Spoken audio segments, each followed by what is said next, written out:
اعوذ باللہ من الشیطان الرجیم بسم اللہ الرحمن الرحیم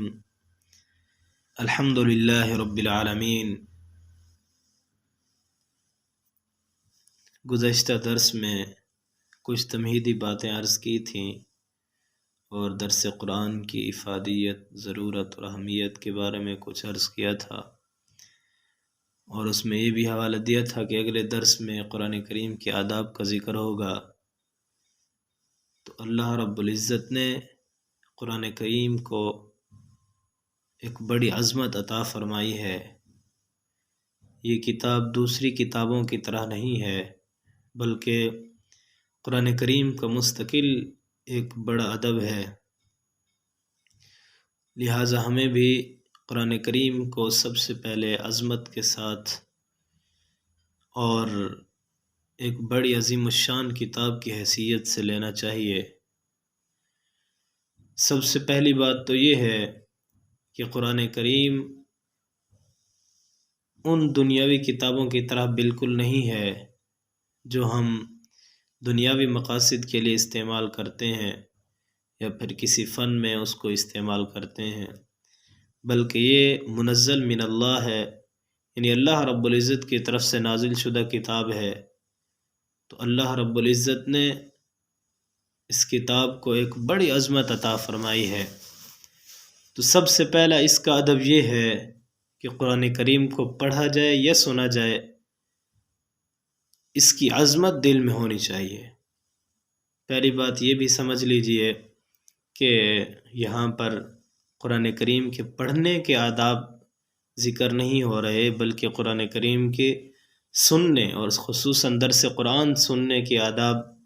کچھ آپ کے پیش نظر ہیں۔ اس کو سماعت فرما کر اور عمل کرنے کے ارادے سے سنیے۔ اللہ رب العزت نے قرآن کریم میں فرمایا وَإِذَا قُرِئَ الْقُرْآنُ فَاسْتَمِعُوا لَهُ وَأَنصِتُوا۔ اللہ رب العزت نے قرآن کریم کی عظمت کو ظاہر کرتے ہوئے فرمایا کہ اے مومنو، کہ جب قرآن کریم کو پڑھا جائے تو اس وقت ہم سب کو چاہیے کہ اس کو پوری توجہ کے ساتھ سننا چاہیے۔ اللہ رب العزت نے فرمایا فاستمعوا، یعنی پوری توجہ کے ساتھ غور سے سننا چاہیے، کان لگا کر سننا چاہیے۔ استمعوا صیغہ استعمال فرمایا ہے، اسمعوا نہیں استعمال فرمایا۔ استمعوا کا مطلب ہوتا ہے توجہ کے ساتھ، پورے غور و فکر کے ساتھ سننا چاہیے، یعنی دوسرے لفظوں میں یوں کہہ سکتے ہیں کہ کان لگا کر سننا چاہیے۔ تو یہ چاہے قرآن کریم کی تلاوت ہو یا پھر درس قرآن ہو، یعنی قرآن کریم کے معانی اس میں بیان ہو رہے ہوں، تو چونکہ قرآن دونوں چیزوں کا نام ہے، الفاظ کا بھی اور معانی کا بھی، اس لیے علماء کرام فرماتے ہیں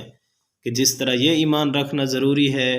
کہ قرآن کریم کے الفاظ حضور علیہ الصلاۃ والسلام سے لے کر آج تک اسی طرح محفوظ ہیں جس طرح حضور نبی کریم صلی اللہ علیہ وسلم پر نازل ہوئے ہیں، اسی طرح یہ ایمان رکھنا بھی ضروری ہے کہ قرآن کریم کے معانی بھی اللہ رب العزت نے اسی طرح محفوظ فرمائے ہیں جس طرح اللہ رب العزت نے ان کو نازل فرمایا ہے۔ لہٰذا درس قرآن بھی اسی ادب کے ساتھ سننا ضروری ہے۔ اور دوسرا فرمایا وَأَنصِتُوا، اور خاموش رہو۔ خاموش رہنا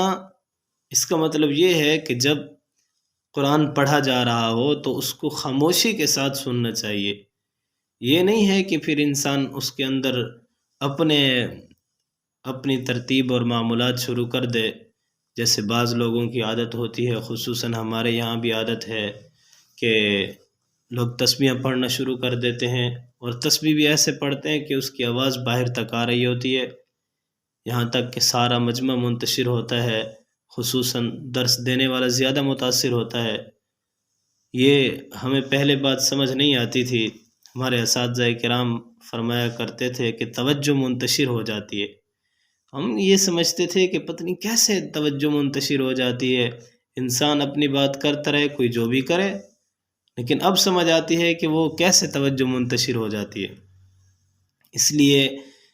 جو تسبیح کرنی ہے وہ درس قرآن چونکہ مختصر ہوتا ہے، 7 سے 8 منٹ، زیادہ سے زیادہ 10 منٹ ہوتا ہے، اس لیے اس سے بھی باز رہنا چاہیے، بلکہ جب واعظ ہو رہا ہو، کوئی بھی واعظ ہو، علماء کرام نے اس پر فتویٰ بھی لکھا ہے کہ اگر ایسا ذکر ہے جس کی وجہ سے توجہ ہٹ جاتی ہے واعظ سے یا خطبے سے یا قرآن کریم کے درس سے، تو اس صورت میں اس وقت تسبیح نہیں کرنی چاہیے، بعد میں کر لینی چاہیے، بلکہ اس وقت اس درس کو سنا جائے اور عمل کرنے کی نیت سے سنا جائے، اور اس نیت سے سنا جائے کہ ابھی سنیں گے اور اس پر عمل کریں گے اور اس سے فائدہ حاصل کریں گے، کیونکہ قرآن کریم خود ایک بڑی عظمت والی کتاب ہے، لہذا اس کا ایک ادب یہ بھی ہے اس کو خاموشی، توجہ اور انہماک کے ساتھ سننا چاہیے۔ دوسری بات یہ ہے کہ قرآن کریم کو عمل کی نیت سے سنیں اور پھر عمل بھی کرتے جائیں۔ ہمارے اساتذہ فرمایا کرتے تھے کہ اگر علم کو مضبوط کرنا ہے تو پھر علم کے ساتھ ساتھ عمل بھی شروع کر دیں، جیسے کوئی بھی آیت یا حدیث آپ نے سنی ہے اس پر عمل کرنا شروع کر دیں تو یہ آپ کا علم محفوظ ہوتا جائے گا۔ دوسری بات یہ ہے کہ درس قرآن میں اگر کوئی کسی قسم کا کوئی سوال کسی کے ذہن میں آتا ہے یا اعتراض کسی کے ذہن میں آتا ہے تو اسی وقت نہیں پوچھنا چاہیے، بلکہ اس کو ذہن میں رکھ لیں۔ یہاں کاغذ پینسل تو ہے نہیں آپ کے پاس کہ آپ اس کو لکھتے رہیں، بلکہ اس کو ذہن میں رکھ لیں، جیسے درس ختم ہو اس کے بعد انشاءاللہ تشفی بخش جواب دیا جائے گا، اگر اسی وقت نہیں تو بعد میں انشاءاللہ ضرور جواب دیا جائے گا،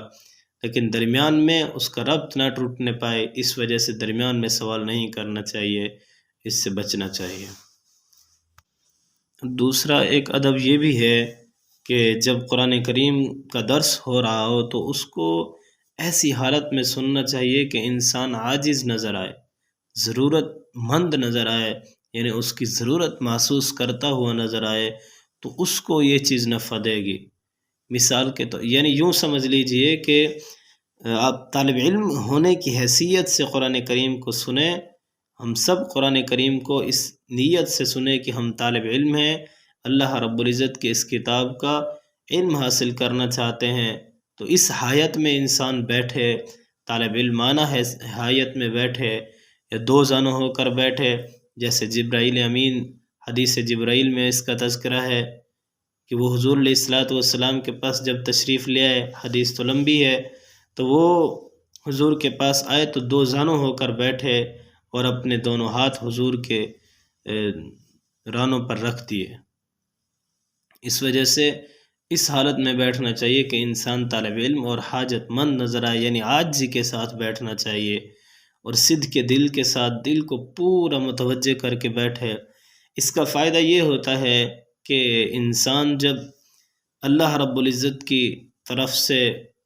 خاص نیت کے ساتھ، اخلاص نیت کے ساتھ بیٹھا ہوتا ہے تو جو بولنے والا ہوتا ہے اللہ رب العزت اس کے دل میں بھی وہی بات ڈالتے ہیں جو سامعین کو نفع دینے والی ہو